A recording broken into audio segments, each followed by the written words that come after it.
আগুন দাউ দাউ করে জ্বলছে, তখন আমি হেলিকপ্টারে করে পানি দিলাম যে অন্তত এইভাবে পুড়ে যাচ্ছে সব, হেলিকপ্টার থেকে পানি ছাড়ো।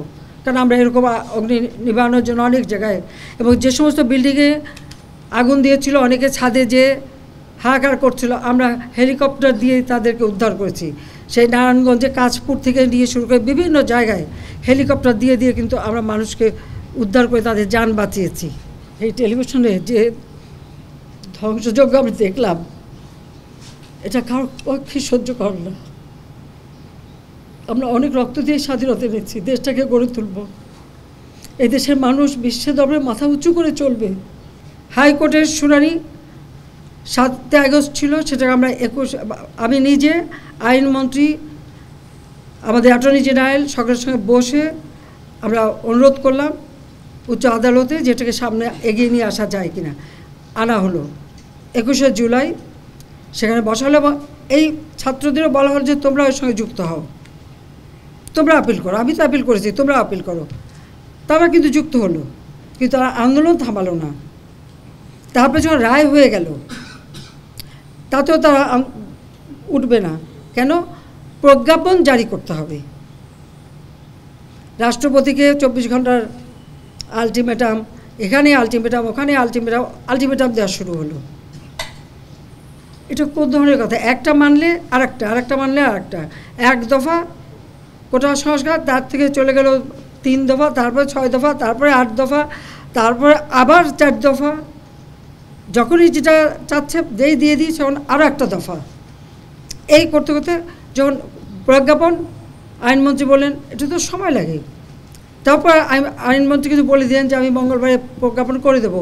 ঠিক সেই মতো প্রজ্ঞাপনও করে দেওয়া হলো।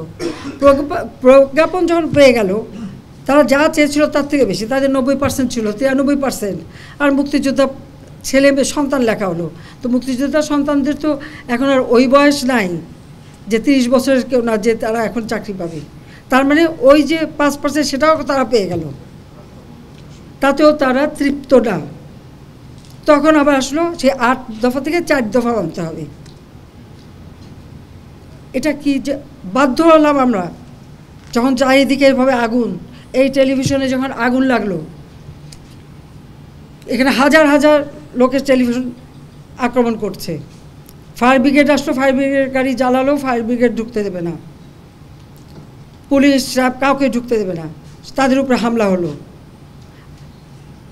আগুন দাউ দাউ করে জ্বলছে, তখন আমি হেলিকপ্টারে করে পানি দিলাম যে অন্তত এইভাবে পুড়ে যাচ্ছে সব, হেলিকপ্টার থেকে পানি ছাড়ো। কারণ আমরা এরকম অগ্নি নিবারণের জন্য অনেক জায়গায়, এবং যে সমস্ত বিল্ডিংয়ে আগুন দিয়েছিল, অনেকে ছাদে যে হাহাকার করছিল, আমরা হেলিকপ্টার দিয়ে তাদেরকে উদ্ধার করেছি। সেই নারায়ণগঞ্জে কাঁচপুর থেকে নিয়ে শুরু করে বিভিন্ন জায়গায় হেলিকপ্টার দিয়ে দিয়ে কিন্তু আমরা মানুষকে উদ্ধার করে তাদের যান বাঁচিয়েছি। আর আমি এখানেও চেষ্টা করেছিলাম যে ওই যে বেশি করে পানির ছিটা উপর থেকে, যেন আগুনটা আরও চারিদিকে ছড়াতে না পারে। কিন্তু আজকে এসে এই টেলিভিশনে যে ধ্বংসযজ্ঞ আমি দেখলাম, এটা কারোর পক্ষে সহ্য কর না। আমরা অনেক রক্ত দিয়ে স্বাধীনতা নিচ্ছি, দেশটাকে গড়ে তুলব। এই দেশের মানুষ বিশ্বের দরবারে মাথা উঁচু করে চলবে।